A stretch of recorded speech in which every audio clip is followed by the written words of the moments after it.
Let's break down this word. हमें जो है वो यहाँ पर एक मुझे कार्बन नज़र आ रहा है, एक मुझे नज़र आ रहा है हाइड्रेट्स। कार्बो यानी एनीथिंग विच कंटेन कार्बन, और हाइड्रेट मीन्स हाइड्रोजन। तो हर वो कंपाउंड जिसके अंदर कार्बन हो और हाइड्रोजन हो उन्हें हम कह सकते हैं कार्बोहाइड्रेट्स। लेकिन यहाँ पर ही लड़ना शुरू ना हो जाइएगा, क्योंकि ये जो है वो एक पर्टिकुलर डेफिनेशन नहीं है।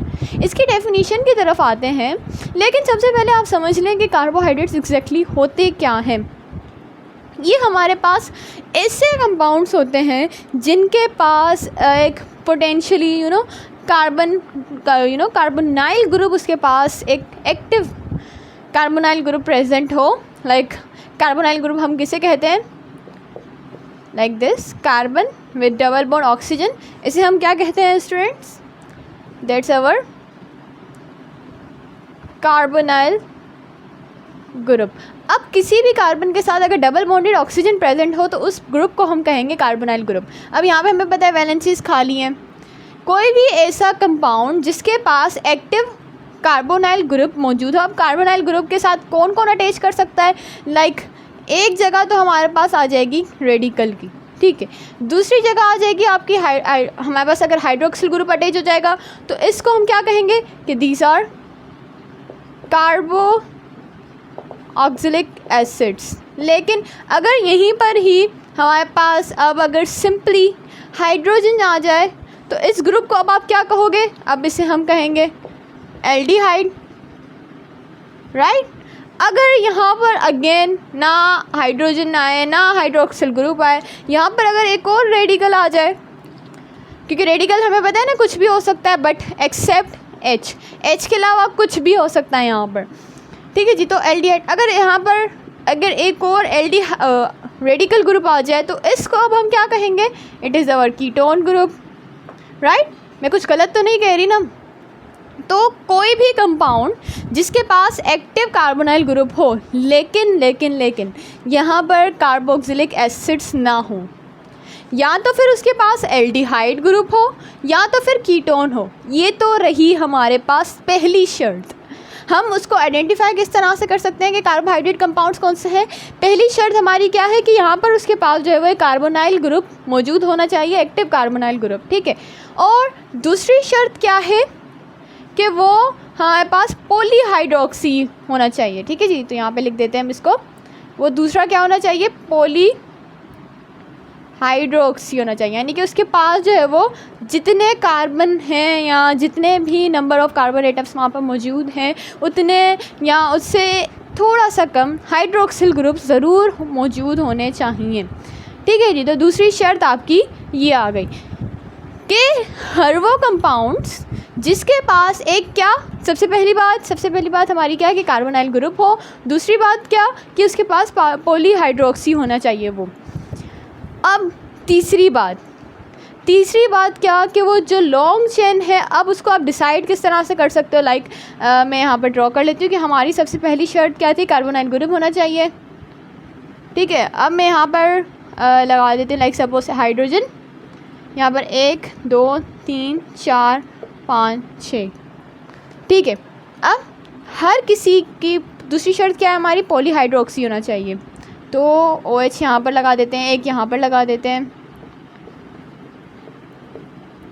अभी हम एक रैंडम सा बना रहे हैं, इसकी नेमिंग वगैरह कुछ नहीं करनी हमने, ठीक है जी। अब यहाँ पर आ गया तीसरी शर्त क्या होगी कि अब आप उसको वैलेंसी कंप्लीट होनी चाहिए, यानी कि उसके अब कौन सी? हाइड्रोजन के साथ यहाँ पर जो है वो इसने 2 बॉन्ड बना लिए हैं, क्योंकि हमें पता है कार्बन की वैलेंसी क्या होती है। हमारे पास कार्बन जो है वो टेट्रावैलेंट है, तो इसके पास 4 वैलेंसीज हैं। अब 2 वैलेंसीज तो इसकी बुक हैं, बाकी बची हमारे पास 2, एक यहाँ पर एक यहाँ पर। अब ये जो है वो हाइड्रोजन भी कवर कर सकता है या यहाँ पर एक और कार्बन भी हम अप्लाई कर सकते हैं, ठीक है जी। यहाँ पर हाइड्रोजन। तो स्टूडेंट्स ये है आपके पास एक कार्बोहाइड्रेट का मॉलिक्यूल। अब इस मॉलिक्यूल को हम कार्बोहाइड्रेट्स कह सकते हैं, क्यों? क्योंकि इसके अंदर हमारे पास जो दोनों शर्तें हैं वो यहाँ पर पूरी हो रही हैं। सबसे पहली क्या थी कि उसके अंदर एक एक्टिव कार्बोनाइल ग्रुप होना चाहिए, yes it is present over there. इसके अलावा पॉलीहाइड्रोक्सी होना चाहिए वो, यस यहाँ पे पॉलीहाइड्रोक्सी भी है। तो ये हमारा एक कार्बोहाइड्रेट है। ठीक है जी। सो आई होप कि क्लियर हो गया हो कि कार्बोहाइड्रेट एग्जैक्टली होते क्या हैं। तो अब क्या मैं इसे इस तरह से एक्सप्लेन कर सकती हूँ कि carbohydrate is what, it is poly hydroxy ketone और एल्डिहाइड। के कार्बोहाइड्रेट्स क्या है, सबसे पहली बात क्या कि वो पॉलीहाइड्रोक्सी कीटोन या फिर एल्डिहाइड होंगे। तो ऐसे कंपाउंड्स को हम सिंपली लेबलिंग करते हैं एज अ कार्बोहाइड्रेट्स। या इसे आप, अगर मैं कार्बोनाइल ग्रुप की बात करती तो क्योंकि इसके अलावा भी हमारे पास जो है कार्बोनाइल ग्रुप कहीं और अगर देखा जाए तो कार्बोक्सिलिक एसिड्स के अलावा कार्बोनाइल ग्रुप जो है वो ईथर्स के अंदर भी जो है वो प्रेजेंट होता है, एस्टर्स के अंदर भी प्रेजेंट होता है ये। और इसके अलावा जो है वो ये हमारे काफ़ी ज़्यादा चीज़ों के अंदर, इसके अलावा एमाइड्स के अंदर भी प्रेजेंट होता है। लेकिन यहाँ पर जो है वो कार्बोनाइल ग्रुप है, लेकिन उसके साथ जो है वो या तो फिर एल्डिहाइड ग्रुप हो या तो फिर कीटोन ग्रुप हो। इसके अलावा अगर कोई ग्रुप होगा तो फिर वो डेरिवेटिव्स की अंदर चला जाता है हमारे। Now let's discuss the classification of carbohydrates. अब कार्बोहाइड्रेट्स जितने भी हैं उनको क्लासीफाई किस बेस पर किया गया है, ठीक है जी। अब हमें पता है कि क्लासिफिकेशन जो है वो कार्बोहाइड्रेट्स की किस बेस पर हुई है, on the base of number of carbons present in it. यानी कि जितने भी नंबर ऑफ कार्बन, या अगर हम सिंपली बोलें इसको और ज़्यादा इन्हेंस करके अगर हम इसको बोलें तो number of carbohydrate molecules present in it. सबसे पहले आते हैं कि कार्बोहाइड्रेट मॉलिक्यूल्स अगर उसके अंदर सिर्फ़ और सिर्फ एक हो तो हम उसे क्या बोलते हैं, वन को हम बोलते हैं मोनो। और कार्बोहाइड्रेट्स को हम जो है वो सिंपल शुगर्स भी बोलते हैं, ठीक है जी, सिंपल शुगर्स। या हम जो है वो इन शुगर्स को एक और नाम देते हैं, दैट इज़ सैकराइड्स। तो मोनो और इसके अंदर एक सिंपल शुगर मौजूद है, तो ये हो गया आपके पास जो शुगर मौजूद है इसके अंदर, सो मोनो सैकराइड्स। यानी कि एक ऐसी ब्रांच है या एक ऐसी क्लास है ये कार्बोहाइड्रेट की जिसके अंदर हमारे पास सिर्फ़ और सिर्फ सिंगल कार्बन के मॉलिक्यूल्स प्रेजेंट होंगे। हमने इसको जो है वो मज़ीद क्लासीफाई किया हुआ है कि ये जो है मतलब इनको क्लासीफाई मज़ीद किया। अब वो तो एक अलग डिस्कस। सबसे पहले जो है मोनोसैकराइड्स को समझते हैं। मोनोसैकराइड्स हमारे पास क्या है कि these are the simple sugar या सिंगल शुगर्स हम बोलें अगर इसको, सिंगल शुगर्स, ठीक है। मोनो मीन्स वन और सैकराइड मीन्स शुगर्स। अब ये एक शुगर का मॉलिक्यूल है, क्या आप मुझे बता सकते हो कि ये हाइड्रोलाइज हो सकता है? Of course your answer will be no, because can't hydrolyse. अगर आपने लास्ट वीडियो लेक्चर देखा होगा तो हमने वहाँ पर हाइड्रोलाइसिस के प्रोसेस को डिटेल के अंदर डिस्कस किया था। हमने वहाँ पर एग्जैक्टली स्टूडेंट्स डिस्कस क्या किया था कि हाइड्रोलाइसिस के अंदर क्या होता है कि by the addition of water अगर आप किसी बॉन्ड को ब्रेक करें, क्या यहाँ पर कोई बॉन्ड है ही, यानी कि हमारे पास है ही एक सिंगल शुगर का मॉलिक्यूल, तो उसको आप क्या मज़ीद ब्रेक करोगे? जब वो है ही अकेला, उसको हम मज़ीद और क्या तोड़ सकते हैं? तो इसके अंदर हाइड्रोलाइसिस नहीं हो सकती, इसको हम मज़ीद हाइड्रोलाइज नहीं कर सकते। इसके अलावा अगर हम इस मोनोसैकराइड्स की बात करें तो ये बहुत ही स्वीटेस्ट इन टेस्ट होते हैं, स्वीटेस्ट इन टेस्ट होते हैं as compare to the other branches या other classes of the carbohydrates. अब आते हैं मोनोसैकराइड्स पर। मोनोसैकराइड्स को हमने मज़ीद क्लासीफाई किया हुआ है, एक तो कार्बन नंबर की बेसिस पर कि नंबर ऑफ कार्बन एटम्स कितने मौजूद हैं, नंबर ऑफ कार्बन। अब यहाँ पर जो है वो ये क्लास अच्छी लगती है, ठीक है जी। इसके अलावा फंक्शनल ग्रुप उसके अंदर क्या मौजूद है, क्योंकि हमें पता है कि कार्बोहाइड्रेट्स क्या है जिसके अंदर पॉलीहाइड्रोक्सी कीटोन होगा या तो फिर एल्डिहाइड होगा। अब फंक्शनल ग्रुप्स के अंदर आ जाते हैं। एक तरफ हो गया हमारा नंबर ऑफ कार्बन एटम्स, एक तरफ हो गया आपका फंक्शनल ग्रुप, ठीक है जी। अब फंक्शनल ग्रुप हमें पता है हमारे कार्बोहाइड्रेट्स के अंदर सिर्फ दो फंक्शनल ग्रुप प्रेजेंट है। First one you have the aldehyde and second one you have students ketone. ठीक है जी, अब नंबर ऑफ़ कार्बन की तरफ आ जाते हैं। नंबर ऑफ़ कार्बन, अब बेसिकली मोनोसेक्राइड्स के अंदर ये बात याद रखिएगा कि इसके अंदर का 3 कार्बन से एटलीस्ट शुगर जो है वो स्टार्ट होती है और 7 कार्बन्स तक वो, यानी कि हमारे पास जो कार्बोहाइड्रेट होगा, जो भी आपको कार्बोहाइड्रेट का मॉलिक्यूल मिले, अगर वो पॉलीसेक्राइड हो, डाइसेक्राइड हो या अगर आप उसको हाइड्रोलाइसिस कर करके उसके मोनोसेक्राइड तक पहुँचेंगे ना, तो उसके अंदर आपको जो है वो कार्बन नंबर 3 का मॉलिक्यूल मिलेगा, या तो फिर 4 का मिलेगा, या तो 5 का, या तो 6 का, या तो फिर 7 का। इसके अलावा आपको कोई नंबर वहाँ पर नहीं मिल सकता मोनोसेक्राइड्स के अंदर। ठीक है जी, तो अब कार्बन नंबर की बात करते हैं।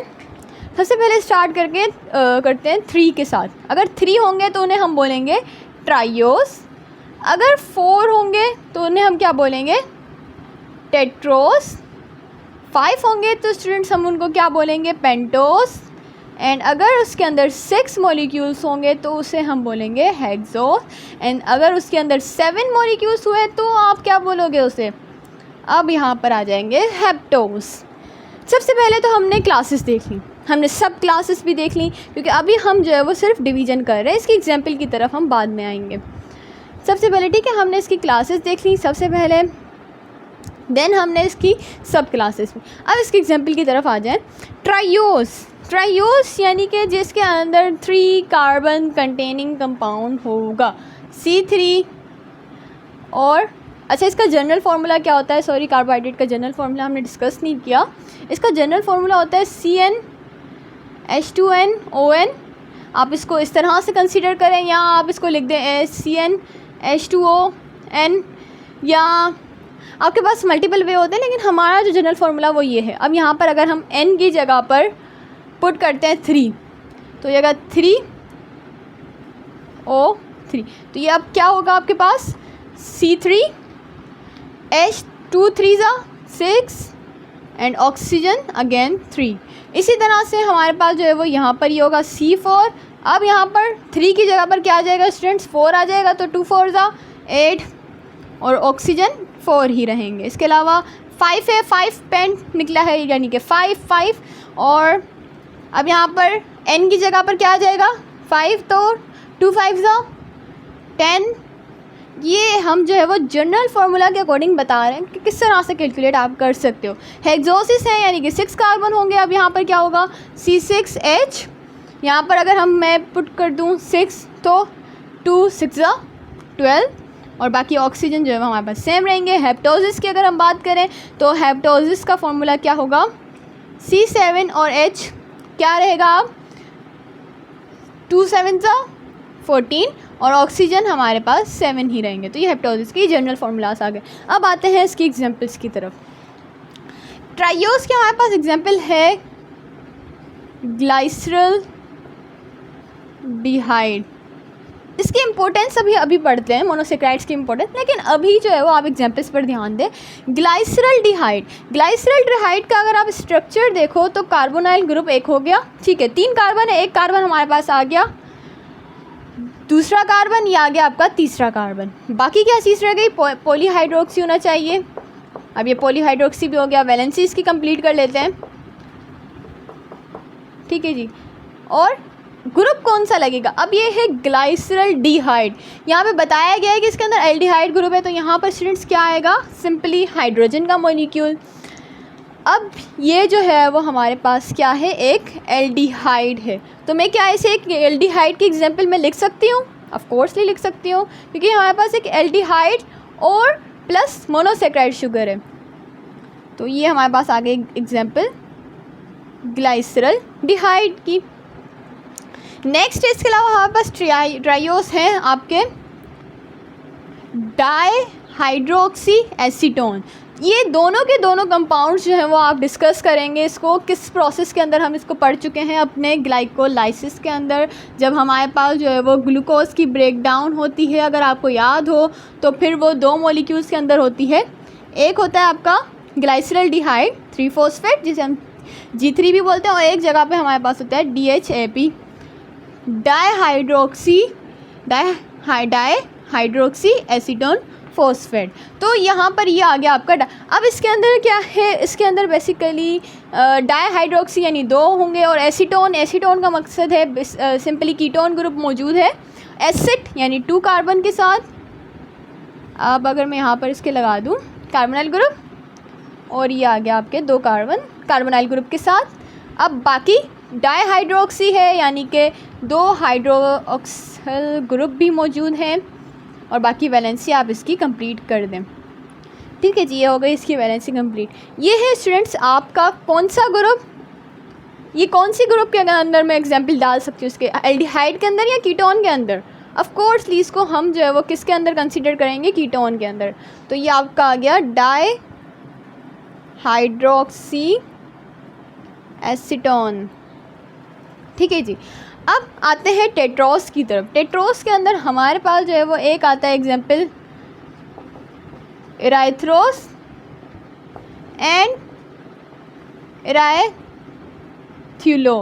इराइथ्रोस जो है वो सिंपली हमारे पास एल्डिहाइड कंटेनिंग कंपाउंड है, और इसके साथ जो है वो एक और कार्बन का मॉलिक्यूल आप अटैच कर दो, और ये इसका हाइड्रोक्सिल ग्रुप, और बाकी इसकी आप वैलेंसी कंप्लीट कर दो। तो ये आपके पास जो है वो किसकी आ गया स्ट्रक्चर, हमारे इराइथ्रोस का। ठीक है जी।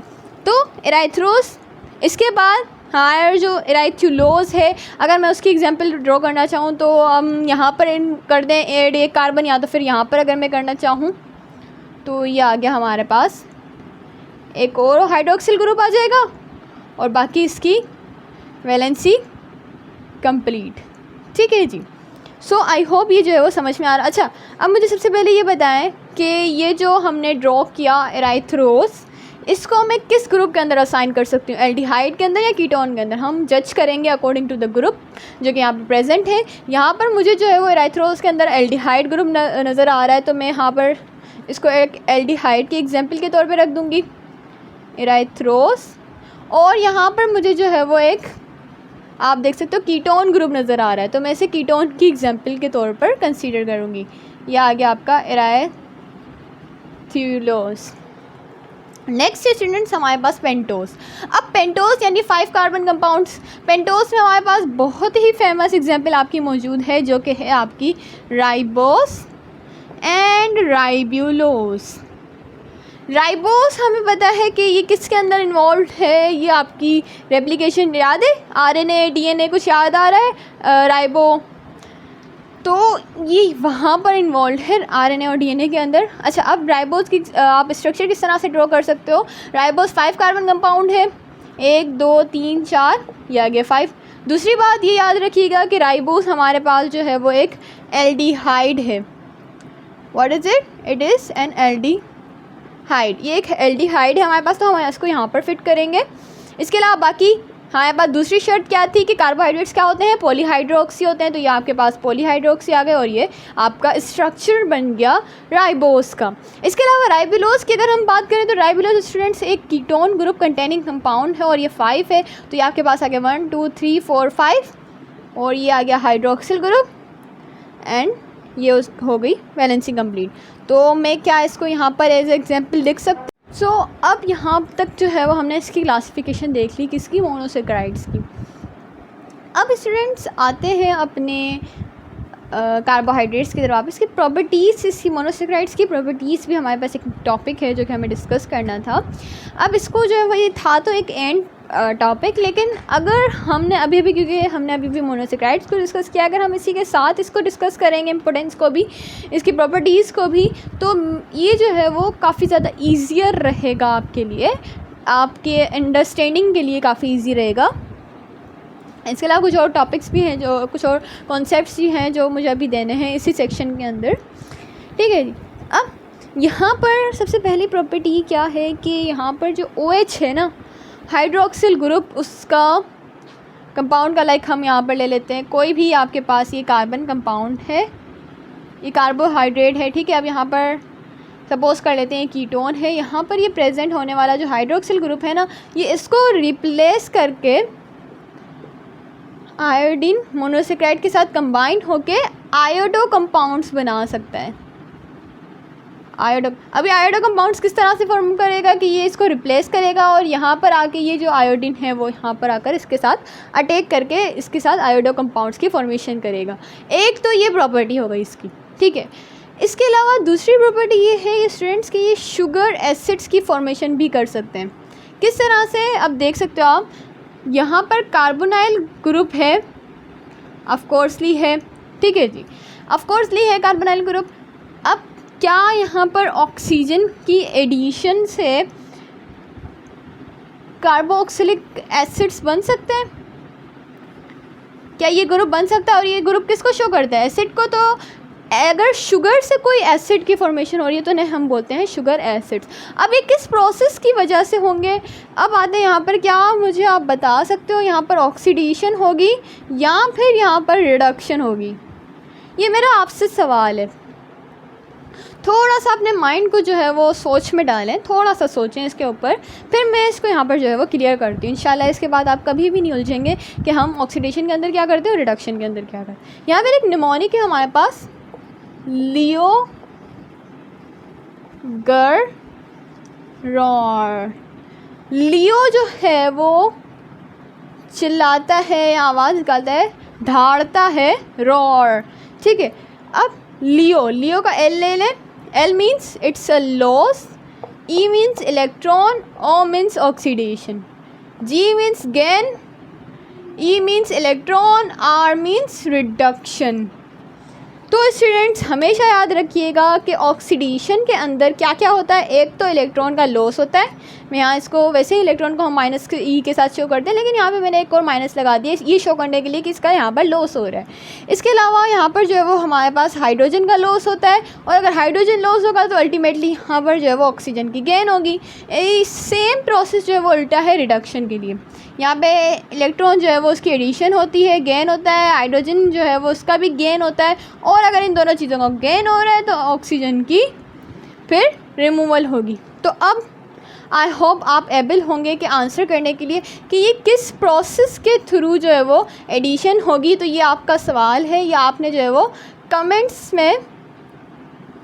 कमेंट सेक्शन के अंदर इसका रिप्लाई करना है कि ये किस प्रोसेस के थ्रू, आइदर ऑक्सीडेशन या फिर रिडक्शन के थ्रू जो है वो ये शुगर एसिड्स की फॉर्मेशन करेगा। It's your task.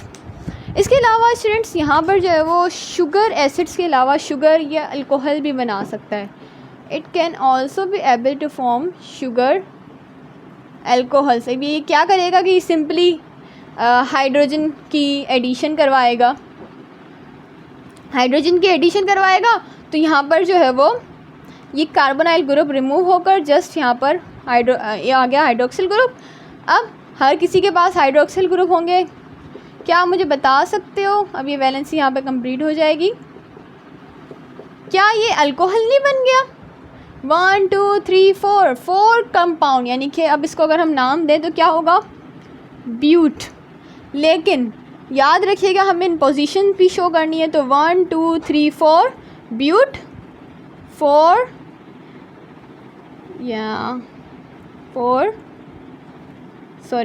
1 2 3 4 टेट्राओल, या आप इसको इस तरह से भी लिख सकते हो 1 2 3 4 टेट्रा ब्यूटेनॉल, ठीक है जी। तो इट्स अप टू यू। अब यहाँ पर क्या मुझे बता सकते हो कि ये शुगर अल्कोहल नहीं बन गया? तो ये किसकी वजह से बना? ये हमारे पास बना with the help of the monosaccharides, ठीक है जी। आई होप ये क्लियर होगा। अब यहाँ पर एडिशन होगी हाइड्रोजन की, तो ये जो है वो कौन सा प्रोसेस होगा students? Addition of the hydrogen. हमें पता है ये कौन सा है? रिडक्शन। तो ये जो शुगर अल्कोहल बन रहे हैं by the process of reductions बन रहे हैं। अब ये भी जो है वो टास्क आपको देना था, लेकिन फ्लो में ये निकल गया कि ये किसकी वजह से बनता है। अब इसके अलावा शुगर अल्कोहल्स की फॉर्मेशन करेगा, ठीक है। और इसके अलावा ये जो है वो ओसाजोन की फॉर्मेशन भी करता है। It is also be able to form osazone compound. अब ओसाजोन कंपाउंड के अंदर क्या होता है कि हमारे पास कोई भी कार्बोहाइड्रेट है वो सिंपली फिनाइल हाइड्रोजन के साथ रिएक्ट करता है, और फिनाइल हाइड्राजीन का अगर हम मॉलिक्यूल देखें तो उसके अंदर एक बेंजीन होता है, एक सिंपली बेंजीन रिंग होती है, मेरी रिंग हमेशा टेढ़ी बनती है। ठीक है जी, तो ये आपके पास एक आ गई बेंजीन रिंग।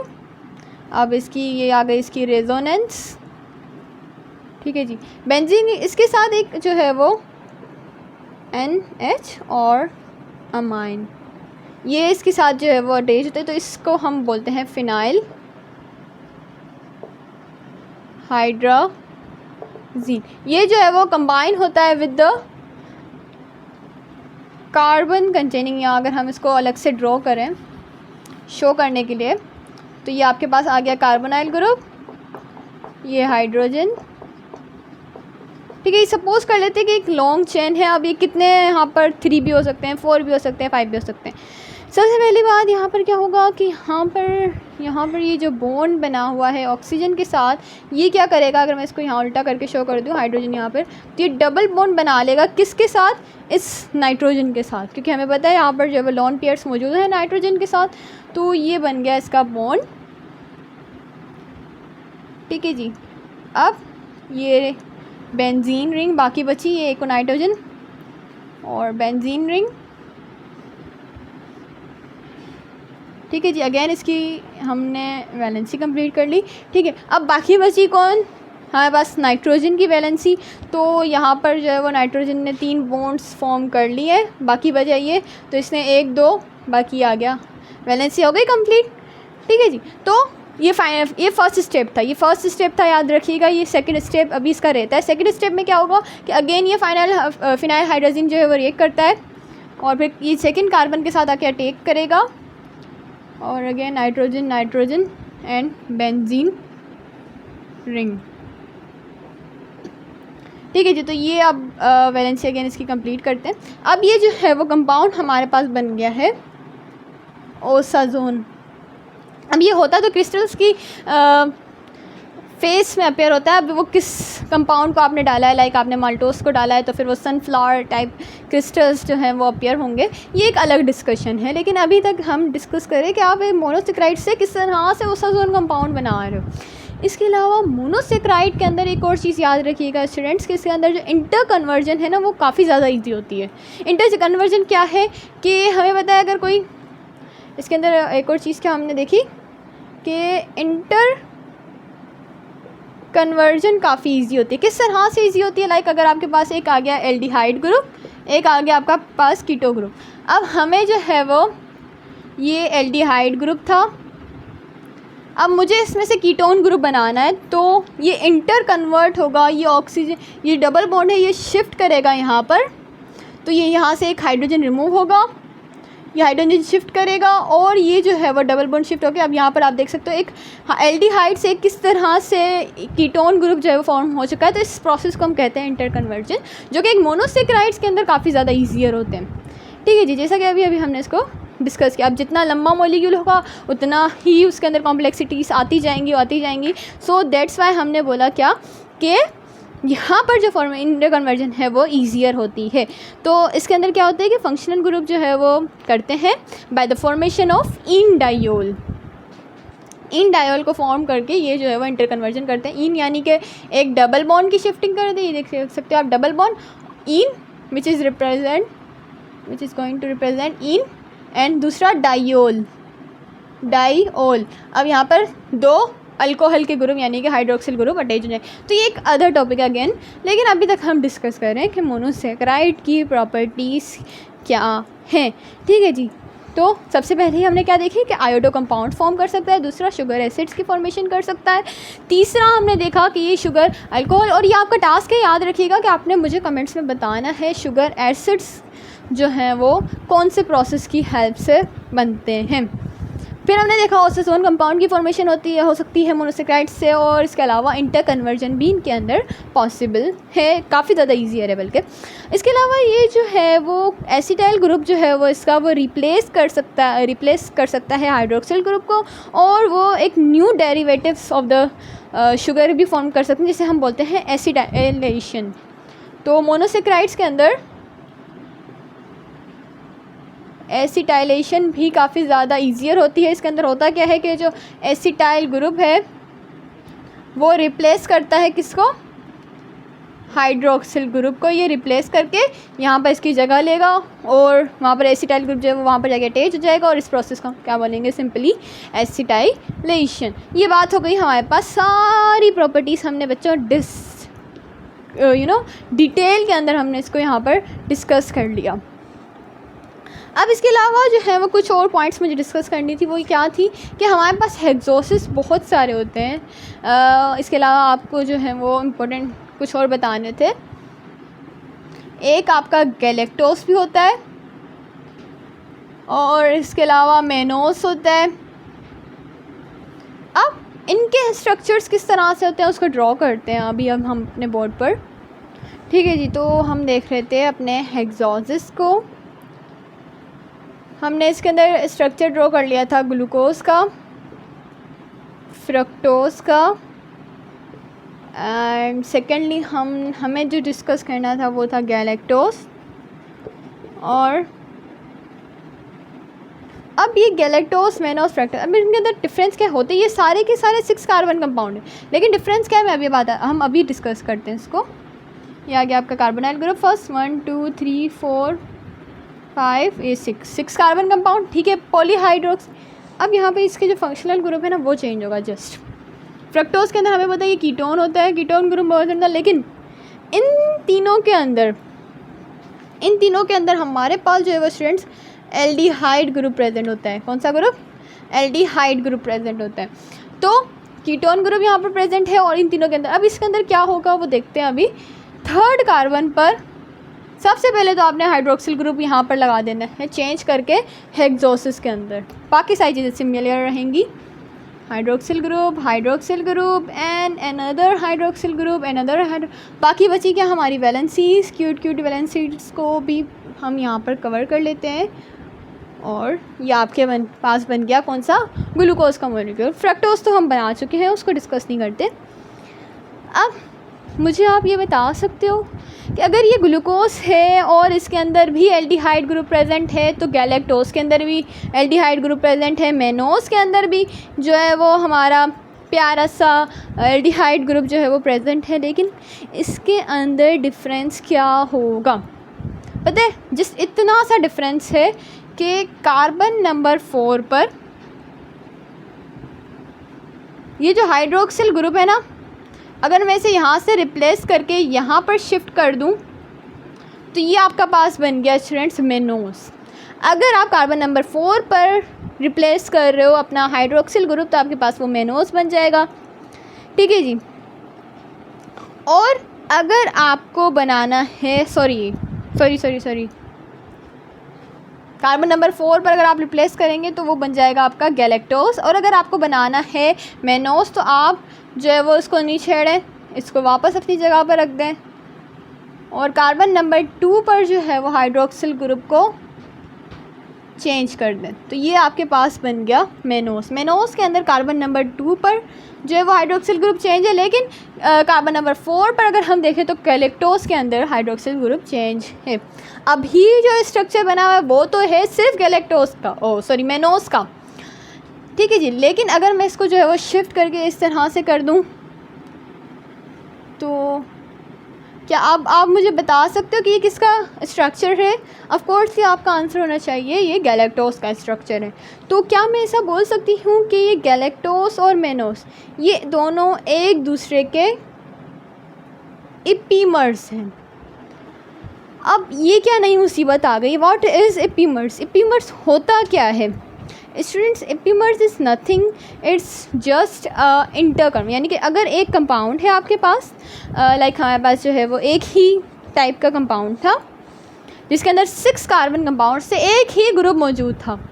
अब इसको ग्लूकोज से छेड़ने की ज़रूरत क्या पड़ी? इसको गैलेक्टोस और इसको आपने मेनोस नाम क्यों दिया? सिर्फ इसीलिए कि उसके अंदर जो कार्बन नंबर 2 के अंदर हाइड्रोक्सिल की पोजीशन और कार्बन नंबर 4 के अंदर हाइड्रोक्सिल की पोजीशन चेंज थी।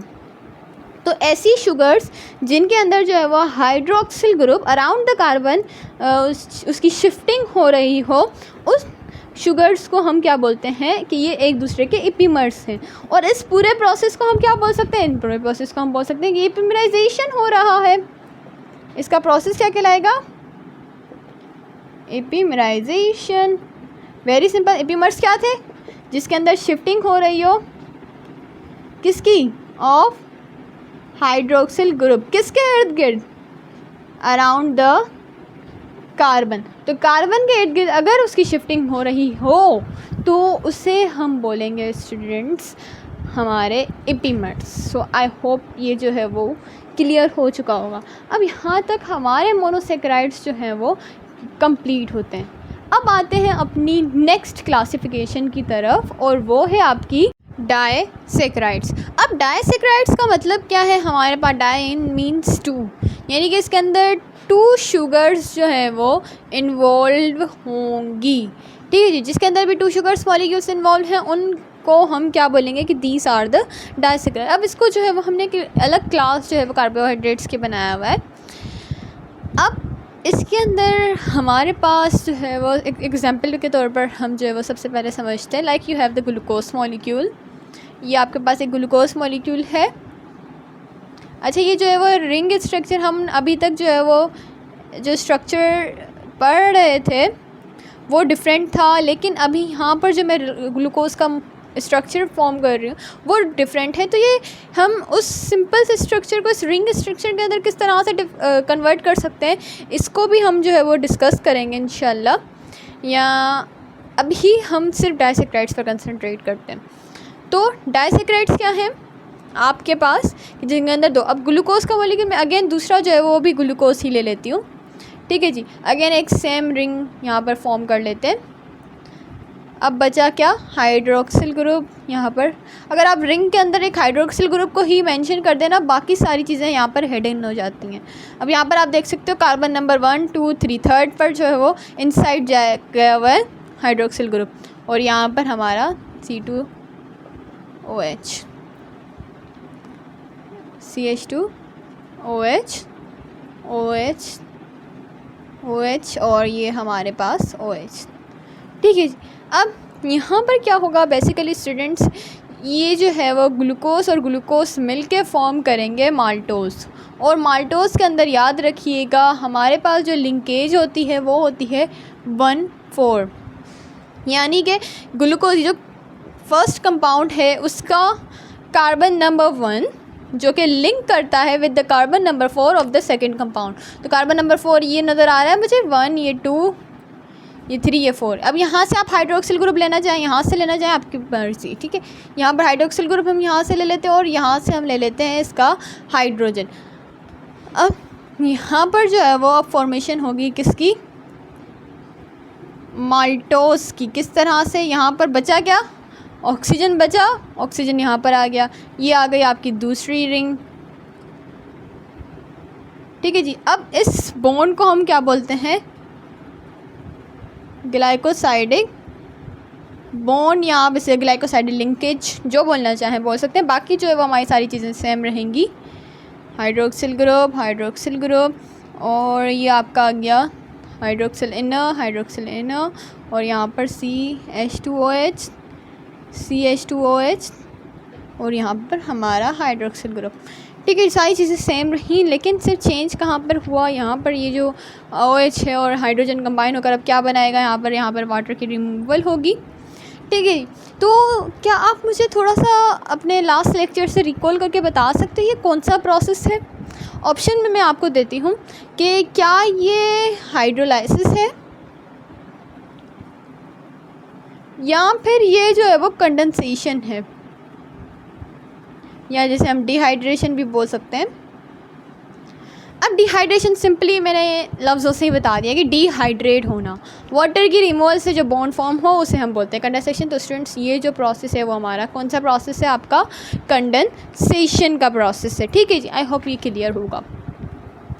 अच्छा, इसके अलावा अगर हम क्या हो, अगर मैं रिएक्ट करवा दूँ ग्लूकोज को फ्रक्टोज के साथ, अब ग्लूकोज की रिंग बनाते हैं और ये आ गई आपके पास फ्रक्टोज की रिंग, यहाँ पे CH2OH यहाँ पर CH2OH एंड हियर CH2 और बाकी सारी चीज़ें वहीं पर हमारे पास जो है वो सेम रहेंगी। सॉरी यहाँ पर ये तो ग्लूकोज का मॉलिक्यूल है, तो ये CH2OH, यहाँ पर कोई CH2OH नहीं आएगा। यहाँ पर hydroxyl group, hydroxyl group, hydroxyl group and again hydroxyl group, hydroxyl 1 2 3। अब यहाँ पर hydroxyl, hydroxyl and again hydroxyl group. अब यहाँ पर क्या होगा स्टूडेंट्स, बेसिकली ग्लूकोज और फ्रक्टोज जो है वो फॉर्मेशन करते हैं, एक लिंकेज बनाते हैं, लेकिन यहाँ पर मज़े वाली बात क्या है कि यहाँ पर जो लिंकेज होगा वो कौन सा होगा कि आइदर, अगर मैं फ़र्स्ट कंपाउंड लूँ यहाँ का, तो फर्स्ट जो है वो किसके साथ रिएक्ट करेगा, ये इसके साथ करेगा क्योंकि ये नंबर 1 2 3 4 5 होगा, 5 के साथ करेगा, या आई थिंक यहाँ पर नहीं होना चाहिए, सॉरी दैट्स माय मिस्टेक, यहाँ पे हाइड्रोक्सिल ग्रुप नहीं आएगा क्योंकि ये इसके साथ अटैच है। तो ये क्या इसके साथ, यहाँ बोल सकते हैं इसके साथ रिएक्ट कर सकता है, ठीक है। इसके अलावा नियर बाय कौन सा है इसका ये नियर बाय है, क्या ये इसके साथ रिएक्ट करेगा।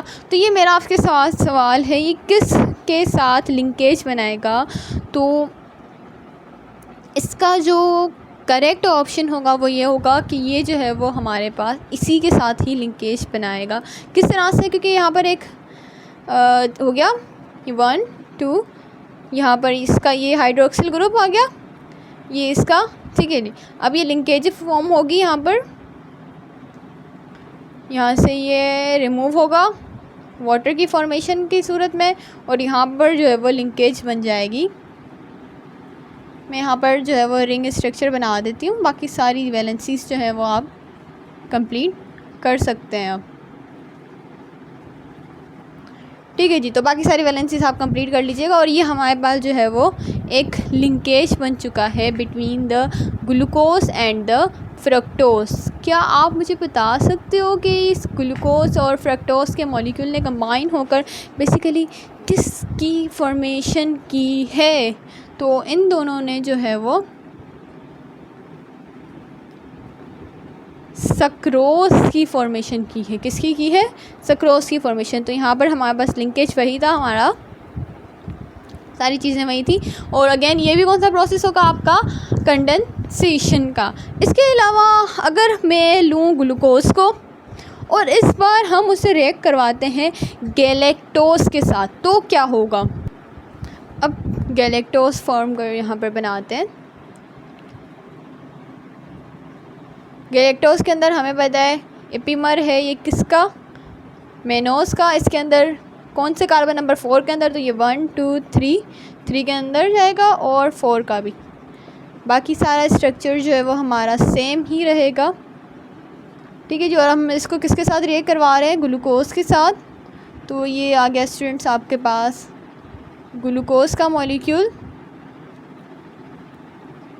ये OH OH OH and again OH CH2OH, ठीक है जी। तो यहाँ पर हमने जो है गैलेक्टोज के अंदर सिर्फ एक माइनर सी एक चेंजिंग की है, और वो क्या की है कि हमने इसके जो 4th नंबर वाला जो था हाइड्रोक्सिल ग्रुप वो हमने अंदर डाली। तो इसको हम डिस्कस कर चुके हैं। अब यहाँ पर किसकी फॉर्मेशन होगी? ग्लूकोज और गैलेक्टोज और ग्लूकोज जब मिलेंगे तो किसकी फॉर्मेशन होगी? हमारे पास होगी लैक्टोज की फॉर्मेशन। क्या होगा कि यहाँ से ये हाइड्रोक्सिल ग्रुप आया और यहाँ पे ये हाइड्रोजन आया। अब ये क्या करेगा? ये वाटर की रिमूवल करवाएगा। एज अ रिज़ल्ट यहाँ पर जो है वो ग्लाइकोसाइडिक बॉन्ड की फॉर्मेशन होगी, ठीक है। ये सारा हमारा सेम रहा, और बाकी इसकी वैलेंसीज जो है वो कंप्लीट कर लीजिएगा, वही सारी चीज़ें सेम रहेंगी, लेकिन हमारा जो मेन फोकस है वो है लिंकेज के ऊपर। अगर इसकी वैलेंसीज कंप्लीट करें तो ये हाइड्रोक्सिल ग्रुप, ये रहा एक और हाइड्रोक्सिल, ये रहा इनसाइड CH2OH OH, ठीक है जी। ये हो गया, ये कंप्लीट हमारे पास लैक्टोज का मॉलिक्यूल। इसके अलावा हमारे पास जो है, अगर मैं रिएक्ट करवाऊँ किसको?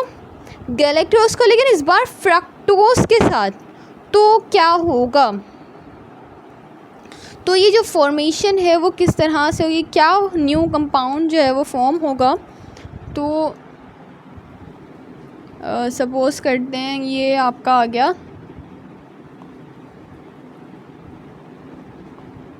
गैलेक्टोज, और इसने जो है वो रिएक्ट किया फ्रक्टोज के साथ, सॉरी ये फ्रक्टोज की रिंग,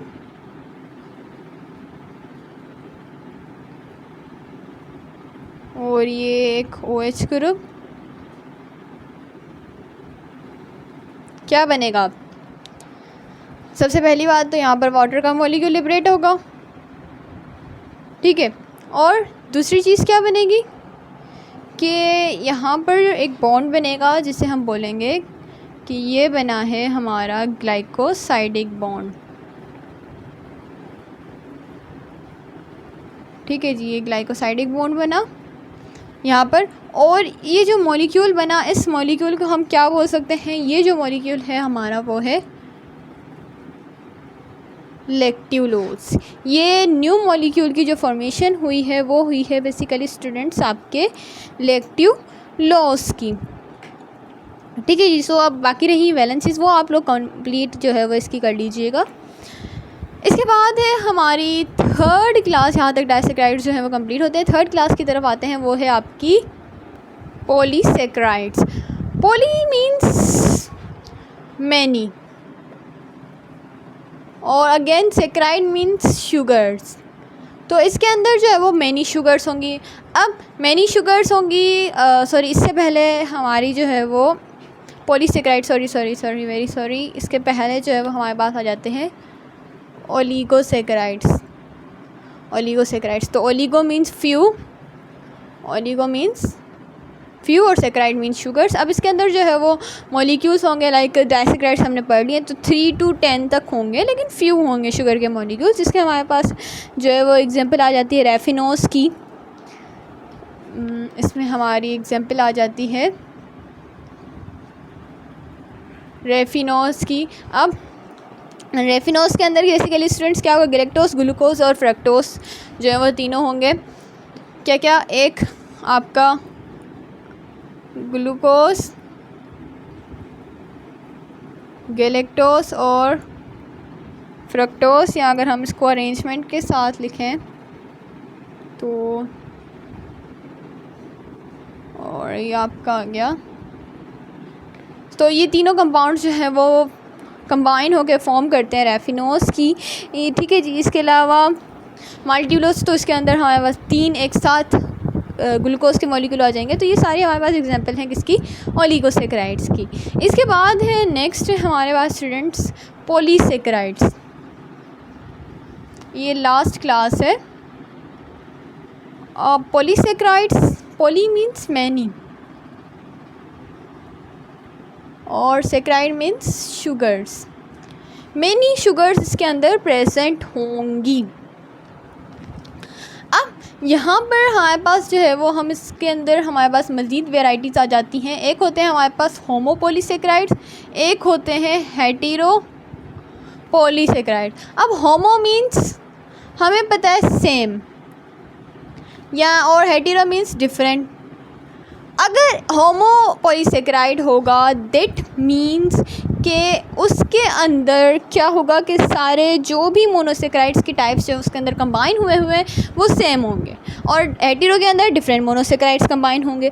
होमो के अंदर हमारे पास जो है वो स्टूडेंट्स एग्जांपल आ जाती है, लाइक आपका सेल्यूलोज, यस सेल्यूलोज। इसके अलावा आपका आ गया स्टार्च, और हमें पता है स्टार्च के अंदर 2 टाइप्स आ जाती हैं, अमाइलोज एंड अमाइलोपेक्टिन। तो ये एक अदर, फिर से एक अदर डिस्कशन टॉपिक है। इसके अलावा ग्लाइकोजन सॉरी, जो कि हमें पता है कि जिसे हम एनिमल स्टार्च भी बोलते हैं, क्योंकि वो स्टोरेज के लिए यूज़ होता है एनिमल्स के अंदर, और डेक्सट्रेंस, ठीक है जी। तो ये सारी चीज़ें जो है वो इम्यूडिन, ये हमारे पास एग्जांपल हैं किसकी, पॉलीसेकेराइड्स की। अगर हम इसके स्ट्रक्चर्स ड्रॉ करें तो ये पूरा बोर्ड जो है वो इसके लिए कम पड़ेगा, लेकिन इनकी जो स्ट्रक्चर्स हैं वो हम कुछ इस तरह से ड्रॉ करते हैं, लाइक N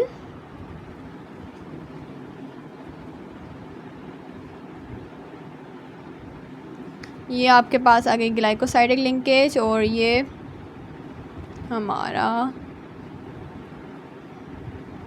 और यहाँ पर इन दोनों ब्रैकेट के साइड हैं, यानी कि कंटिन्यू है चेन यहाँ से भी और यहाँ से भी। तो ये जो मैंने बनाया है बेसिकली ये मैंने बनाया है अमाइलोस, जो कि एक स्ट्रेट चेन होता है, दैट्स वाई यहाँ पर इजी है। इसके अलावा जो है वो अमाइलोपेक्टिन हमारे पास ब्रांच होता है। अब यहाँ से आप ब्रांच निकाल लें या यहाँ से ब्रांच चेन जो है वो बना दें, तो उसकी जो है वो ब्रांच चेन बनती जाएंगी, तो फिर वो हमारे पास अमाइलोपेक्टिन। लेकिन अमाइलोस सिंपली आपके पास स्टूडेंट्स यही है। ये तो बात होगी हमारे पास होमो की। होमो मीन्स इनका सेम स्ट्रक्चर हो, और दूसरी बात अमाइलोस के अंदर याद रखिए इसके अंदर जो है वो ग्लाइकोसाइडिक 1,4 लिंकेज जो है प्रेजेंट होता है। और अमाइलोपेक्टिन के अंदर क्या होगा कि वो ब्रांच होगा। ब्रांच वो किस तरह से बनाएगा कि अगर लाइक सपोज अगर वो कार्बन नंबर 1 है, कोई भी कंपाउंड है जिसका ये कार्बन नंबर 1 है, कंबाइन होगा विद द कार्बन नंबर 6। यहाँ पर होता है ना 6 कार्बन, तो ये इसके साथ कंबाइन होगा और फिर इसकी ब्रांच जो है वो बनती जाएगी जहाँ तक ये बनाना चाहे।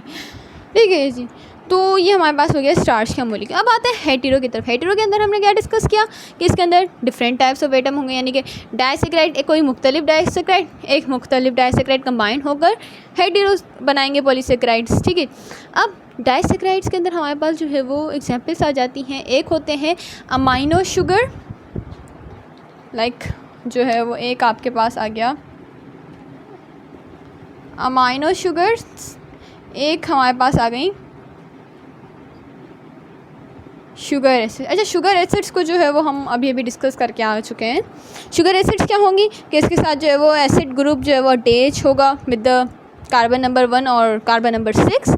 कार्बन नंबर याद रखिएगा, एसिड ग्रुप किसके साथ अटैच हो सकता है, या तो फिर कार्बन नंबर 1 के या तो फिर कार्बन नंबर 6, क्योंकि हमें पता है एसिडिक ग्रुप जो है वो जो हमारे पास COOH है वो हमेशा एंडिंग पर ही अटैच होता है। इसके अलावा अमाइन शुगर्स की अगर हम बात करें तो इसके अंदर जो है वो अमाइन ग्रुप अटैच होता है with the carbon number, amine group जो है वो अटैच होता है विद द कार्बन नंबर 2 के साथ। इसकी एग्जांपल है हमारे पास ग्लाइकोसामाइन। ठीक है जी, और अगर हम बात करें शुगर एसिड्स की तो इसके आपके पास एग्जांपल है ग्लूकोनेरिक एसिड। इसकी जो है वो स्ट्रक्चर को डिस्कस करेंगे इंशाल्लाह, रिएक्शंस इसके मौजूद हैं। तो स्टूडेंट्स यहाँ तक जो है वो हमारी क्लासिफिकेशन कार्बोहाइड्रेट्स की ख़त्म होती है। अब इंशाल्लाह मुझे उम्मीद है कि आपको जो है वो यहाँ तक समझ आ गया होगा। अगर नहीं आया, कोई डाउट है जो या फिर कोई क्वेरी है जो रह गई हो या मैंने एक्सप्लेन नहीं की हो या कुछ गलत एक्सप्लेन हो, जस्ट कमेंट्स में जो है वो आप अपने कमेंट्स दे सकते हो। आप अपना क्वेश्चन जो है वहाँ पर पूछ सकते हो, या आपको कोई और वीडियो चाहिए अपने टॉपिक से रिलेटेड तो आप वहाँ पर हमसे आस्क भी कर सकते हो। सो इंशाल्लाह अब आपसे मुलाकात होती है अपने नेक्स्ट वीडियो लेक्चर में। सो तब तक के लिए अल्लाह हाफ़िज़, take care and thanks for watching.